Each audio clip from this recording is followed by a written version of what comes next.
Fahatontosa anio teny Anosy Avaratra ny colloque national des impôts nampahafantarina ireo fanamby vaovao izay entiny sampana miandraikitra ny fandraisan-ketra izay mbola maro ihany koa ny lesoka hita raha ny fanazavana izay nentiny tompon'andraikitra indrindra ny ady amin'ny kolikoly izay ady goavana indrindra hatrehan'ny firenena amin'izao fotoan'izao. Notanteraina androany tetsy Anosy Avaratra ny colloque national des impôts natrehan'ny ministro mivola.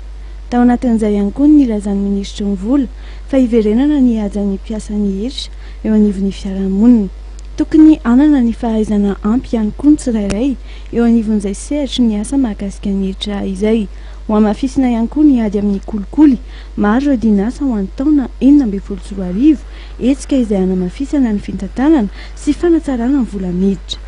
Tsy maintsy atao izay hiverenana ny asa amin'ny mpiasany hetra eo amin'ny fiarahamonina. Tsy maintsy atao ny hiverenana ny asa amin'ny mpiasany hetra eo amin'ny fiarahamonina. Matetiky zay mitaky andraikitra zay. Fa ny dia tsotra ihany raha resaka avantage tena. Fa ny rehefa tafita miavatra, tafita ny zavatra efa faniketsika eto tsy izaho mametraka olana ao amin'izany. Fa za kosa dia mitaky aloha mba hisy izy zavatra ho resantsika eto. Izay hoe tsy maintsy miverina izay hajan'ny mpiasany hetra eo amin'ny fiarahamonina. Sy niverena ny tena fambatokisany mpiasany sampandràny hetra amin'ny mpandohetra. Inona moa tiako resahana anatin'izay? Tiako resahana dia toy izao. Isy ny fanovana. Isy ny fanovana ary tsy maintsy atao ny fanovana. Isy ny fanavaozana maro samihafa ary tsy maintsy atao ny fanavaozana maro samihafa. Ny anton'izay dia tsotra ihany mba tena hetsiny ny fahombiazana eo amin'ity sampandràny hetra ity.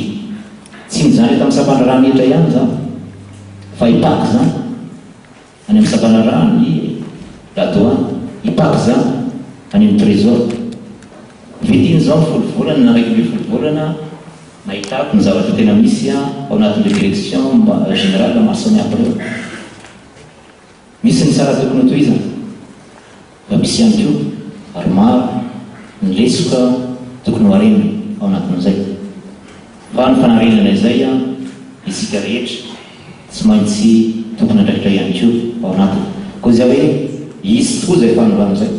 Maro ny fanatsarana sy fanavaozana izay hoentina ho atrarina amin'ny taona 2024 ity.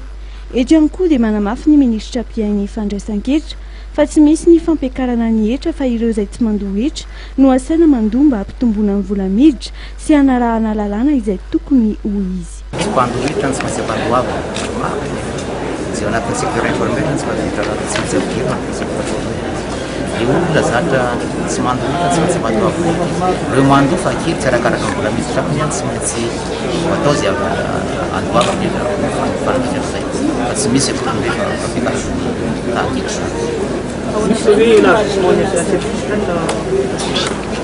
Tsy maintsy atao ny contrôle maro samihafa ary mafisy araka ny resahako tombony raha matsiro ny anadina makasana fa mety misy olosafany mety misy orinasa fa zay tsy zero ny olona rehetra ny olo-pirenena rehetra na ny orinasa miantsika dia tsy maintsy mandoa ny hetra malohany arakaraka ny vola miditra aminy. Eo amin'ny sehatry ny fandraisan-ketra izay dia entitra ihany koa ireo tompon'andraikitra manoloana ny kolikoly sy ny ambadimbadika izay tsikaritra ho mahazo vahana indrindra. Misy ny politika vaovao izay ampiarina mba hanatsarana io sehatry ny fandraisan-ketra io. Etona aloha dia tanteraka soamantsara androany ny lamina sy ireo tetikasa fanatsarana ho an'ny 2024 ny andrasana dia ny fampiarana ireo fehezan-kevitra amin'ny tokony ho izy. Fanody mandry omaly kosa ireo Angélie vady sady manager ny Céline Dion nanana ny lanjany tokoa izany lehilahy izany. Dia eo amin'ny sehatry ny mozika no resahina betsaka ireo mpanakanto izay nanaja azy noho izay zava-bitany izay René Angélila izay kanadiana ka ho fanomeza amboninahitra azy dia misaona ny firenena kanadiana. 7 taona izy izay nidosiny ny fahafatesana izay rehefa avy niady mafy tamin'ny omamiada ny tenda.